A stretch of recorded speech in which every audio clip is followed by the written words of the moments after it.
அக்னி sir, இது எப்படி பார்க்குறீங்க சார்? 4 பேர் 4 விதமான வாதங்களை முன்வைக்கிறாங்க, நீதிமன்றம் சில வாதங்களை வைக்குது, நீங்கள் என்ன சொல்கிறீங்க? அது சார், இந்த அரசு தாவேக அரசு ஆட்சியேற்ற இந்த 60 நாளையில் சட்ட ரீதியாக எடுத்த முயற்சிகள் எல்லாமே அது 90 விழுக்காடு தோல்வியை தான் சந்திச்சுக்கிட்டு இருக்கிறாங்க அப்படின்றத இந்த அதன் நடவடிக்கைகள் இருந்து நான் பார்க்குறேன். ஆனால் தமிழ்நாட்டினுடைய முதலமைச்சர் அவர்கள் இன்னைக்கு கூட ஒரு ஆடியோ ஒன்று அரசு வழக்கறிஞரா இது பண்ணுறதுக்கு நான் இத்தனை லட்சம் தருகிறேன், 15 லட்சம் சார், அது சொல்லக்கூடாது சார். ஆமாம் ஆமாம், அதுக்கு ஒரு கேஸ் போடுவாங்க. ஆடியோல இருந்து சொல்றேன். ஆமா, ஆடியோல இருக்கிறவங்கள கேஸ் போட மாட்டாங்க. நீங்க யார பேசுறீங்க? அப்படி பேசக்கூடாது. ஆகையினால தமிழ்நாட்டில் இதுவரைக்கும் 3 கட்சிகள் தமிழ்நாட்டு ஆண்டிருக்கு. காங்கிரஸ் ஆண்டிருக்கு, திமுக, அதிமுக, இந்த 3 கட்சிகள் ஆண்டிருக்கு. ஆனால் அந்தந்த அரசு வரும்போது அந்த அரசு வழக்கறிஞர்களுக்கு பணம் வாங்கிக்கிட்டு தான் போட்டாங்களா என்பதை தாவேக அரசு ஆய்வு பண்ணி அதுல ஏதாவது போட்டிருந்தாங்கன்னா அவங்களே அரசு பண்ணுங்க அப்படின்னு தான் சொல்ல முடியும். இந்த அரசு வாங்குதா அப்படின்னு எனக்கு தெரியாது. இது ஒன்று. தமிழ்நாடு முழுக்க அரசு வழக்கறிஞர்கள் நியமிக்கப்பட்டவர்கள் அவர்கள் உச்சநீதிமன்ற வழிகாட்டுதலின் படி திரு சஞ்சய் கிஷன் கவுல் நம்மளுடைய உச்சநீதிமன்ற நீதிபதி, நம்மளுடைய தலைமை நீதிபதியாக இருந்தவர்கள் முந்தைய ஆட்சியில அது மாதிரி தான் அரசு வழக்கறிஞர்கள் நியமிக்க வேண்டும் அப்படின்னு சொன்னாங்க. ஆனால் நான் எல்லாத்தையும் அப்படி சொல்லல. ஒரு சில முன் அனுபவம் மிக்க அரசு வழக்கறிஞர்களை நியமித்திருக்கிறார்கள். அது விரல் விட்டு எண்ணிவிடலாம். தமிழ்நாட்டில் அதிகபட்சமாக ஒரு 10 பேர் தான் இருப்பாங்க.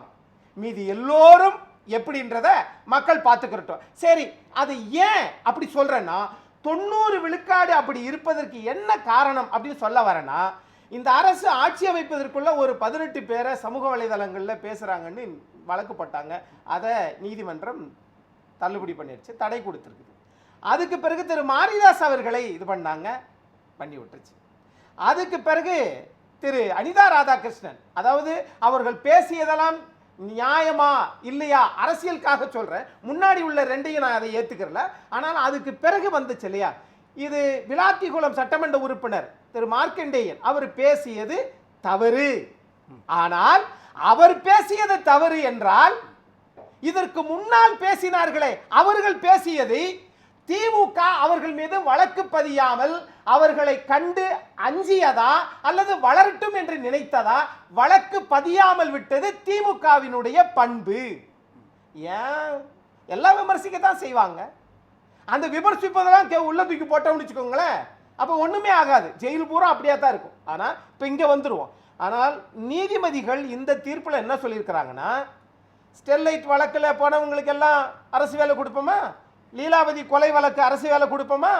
அரசு இன்னொன்று சொல்லுது, நீங்க நீதிபதிகள் சொன்ன தீர்ப்பை பாருங்க, திறன் வளர் பயிற்சி நீங்க கொடுக்கணும் அப்படிங்குது. ஆனால் திறன் வளர் பயிற்சினா என்ன என்பதை அரசு இந்த தீர்ப்புல இருந்து பார்த்துக்கணும். இங்க நான் கேட்பது, மரியாதைக்குரிய குமார் சார் அவங்க சொன்னாங்க, நம்முடைய மேடம் சுமதி மேடம் சொன்னாங்க, அரசியலமைப்பு சட்டம் 14ம் 16ம் இதில் சொல்லப்பட்டிருக்கிறது அப்படின்னாங்க.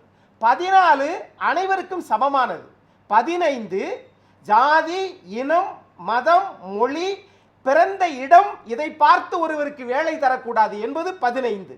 16 என்ன? பாகுபாடு பார்த்து அரசு வேலை கொடுக்க கூடாது, தனக்கு ஆதரவானவர்கள் என்பதை நினைத்து கொண்டு ஒரு அரசாங்கத்தின் வேலையை எத்தனையோ படித்தவர்கள் காத்து கிடக்கிறாங்க. ஆனா இவர்களுக்கு வேலை வழங்குகிறீர்களே, அது நீதிமன்றம் கேட்ட கேள்வி. இப்போ இங்க வந்துருங்க. இப்போ கரூர்ல இவங்க வேண்டப்பட்டவங்க அப்படின்னு எந்த இடத்துல கொடுத்துருக்காங்க? எது பாதிக்கப்பட்டவங்கன்னு தானே சார் கொடுக்குறாங்க. சரி, நல்ல கேள்வி சார் ரீகன் சார். பாதிக்கப்பட்டவங்க தானே. அப்ப அரசாங்கம் திமுக ஆட்சி நடத்திய போது 10 லட்சம் கொடுத்தாங்களே, அதை ஏன் வேண்டான்னு சொல்ல வேண்டியதானே? அது எப்படி சொல்லுவாங்க? அப்ப வந்து பாதிக்கப்பட்டவங்க சார், அதான் வந்துடுறேன். அப்ப அரசு கொடுத்த 10 லட்சத்தையும் வாங்கிக்குருவாங்க.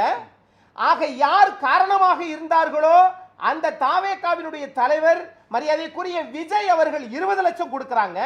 பிற இதர கட்சிகள் அவங்க ஒரு 2 லட்சம் 3 லட்சம் கொடுக்கறாங்க.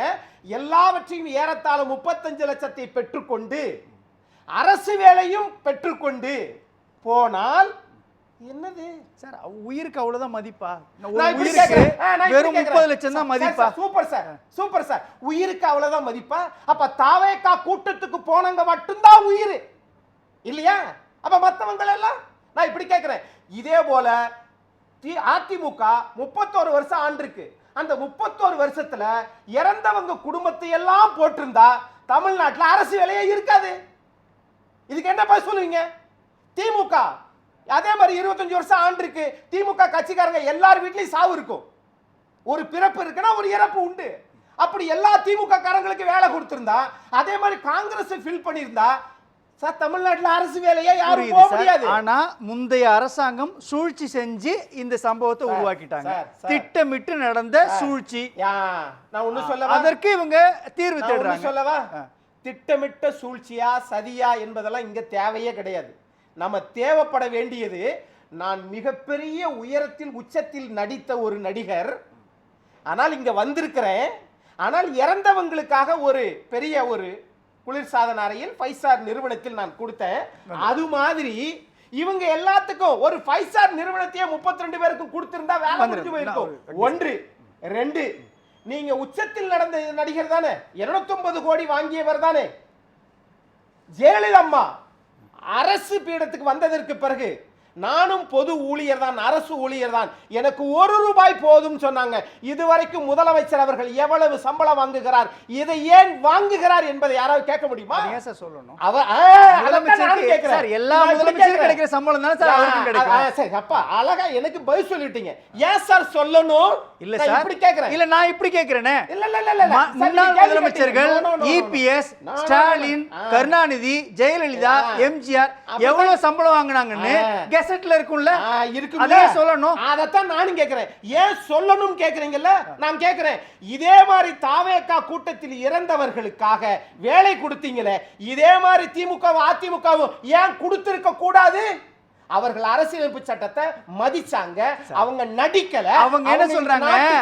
தாவேகா சார்பா ஆமா சார், தாவேகா சார்பா என்ன சொல்றாங்க? முந்தைய திமுக அரசாங்கம் குற்றம் செஞ்சிருக்குது, சரியான இடத்தை ஒதுக்கல, முன்னெச்சரிக்கை செய்யல, பாதுகாப்பு குறைபாடு இருக்குது, சூழ்ச்சி நடக்குது, சதி நடக்குது, என்ன சிக்க வைக்கிறதுக்கு சதி நடக்குதுன்னு முதலமைச்சர் சொல்றாரு. Sir sir sir sir sir sir நீங்க சொன்ன எல்லாத்தையும் நல்லது சார். நண்பர் அப்துல் ரஹ்மான் மூலம் இந்த விவாதத்தை கட் பண்ணி முதலமைச்சருடைய நேரடி செல்லுக்கு அனுப்பிச்சு விட்டு இந்த பாயிண்ட் எல்லாம் சொல்லி இது பண்ணிச்சு, சூழ்ச்சி சதி எல்லாத்தையும் போட்டுட்டு முந்தைய அரசின் மீது வழக்கு தொடுத்தீங்களா? சிபிஐக்கு அப்படிதானே சார் போச்சு. ஏன் சார் சிபிஐக்கு அப்படிதானே சார் போயிருக்குது. அந்த சிபிஐ வழக்கை விரைவுபடுத்துவதற்காக என்னை பார்க்க வந்தவர்கள் என்னை கடவுளாக மதித்தார்கள், வந்தவங்க செத்து போயிட்டாங்க அப்படின்னு சிபிஐ ஒரு போட்டிருக்கீங்களா? மனு ஏதாவது போட்டீங்களா? நீதிமன்றத்தை நாடுனீங்களா? அது பாஜக தவறுதானே, மத்திய அரசோட தவறுதானே. உடனே சார் இங்க கட்சியை கொண்டு வந்திருக்காங்க சார். நான் கட்சியே வரலைங்க சார். மத்திய அரசு அவர் ரஹ்மான் சொல்ற மாதிரி சிபிஐ மத்திய அரசோட கட்டுப்பாட்டுல இருக்குன்றப்போ அது ஏன் விசாரணை நடத்தலன்னு அவங்கள தான் கேட்கணும். அது யார் கட்டுப்பாட்டுல இருக்குதுன்னு மக்களுக்கு தெரியும். அதுக்குள்ள நான் வரவில்லை, தலைப்பு அது இல்ல. இப்ப நான் கேட்பது ஒரே ஒரு கேள்விதான். இப்ப நீங்க கொடுத்திருக்கிறீங்களே, இந்த கொடுத்த இந்த செய்தி இந்தியாவில் எந்த மாநிலத்திலேயாவது அல்லது எந்த நீதிமன்றத்திலேயாவது ஏதாவது ஒரு வழக்கு தாக்கலாகி இந்த மாதிரியான ஒரு அரசியல் கட்சி, இன்னைக்கு தான் தாவேகா அரசு, ஆனால் கட்சியாக இருக்கிற போது செத்தாங்களே, அதற்கு இந்தியாவில் ஏதாவது, இந்தியா முழுவதும் 1,40,000 காவல் நிலையங்கள் இருக்கிறது, ஏதாவது இந்த 75 ஆண்டு காலத்தில் ஒரு வழக்கு இருக்கா? ஒரு அரசியல் கட்சிக்கு போனாங்க, செத்துட்டாங்க, அவங்க ஆட்சிக்கு வந்துட்டாங்க, அதனால அந்த அரசு அப்படியே அரசு வேலையை கொடுத்துச்சுன்னு ஒரு உதாரணத்தை சொல்லுங்க. இந்த கேள்வி ஒன்றுதான் சார். இதே கேள்வி மட்டும் இல்ல, இந்தியால இதே கேள்வி நான் வேற மாதிரி கேக்குறேனே. இல்ல சார், சரி சார், பணியானை விட்டுருங்க சார், பணியானை விட்டுருங்க சார். ஆந்திராவில் ஒரு நடிகரை பார்ப்பதற்காக கூட்டம் போகுது, அங்கவும் ஒரு துயர சம்பவம் நடக்குது. ஐபிஎல் போட்டியில் வெற்றி பெற்றதற்காக பெங்களூர்ல ஒரு கூட்டம் நடக்குது, அங்கவும் ஒரு சம்பவம் நடக்குது. அங்கெல்லாம் சட்டம் தன்னுடைய கடமையை செஞ்சுச்சுல்ல. கரூர் சம்பவத்தில் ஏன் முந்தைய அரசாங்கம் தன்னுடைய சட்டத்தினுடைய கடமையை செய்யல?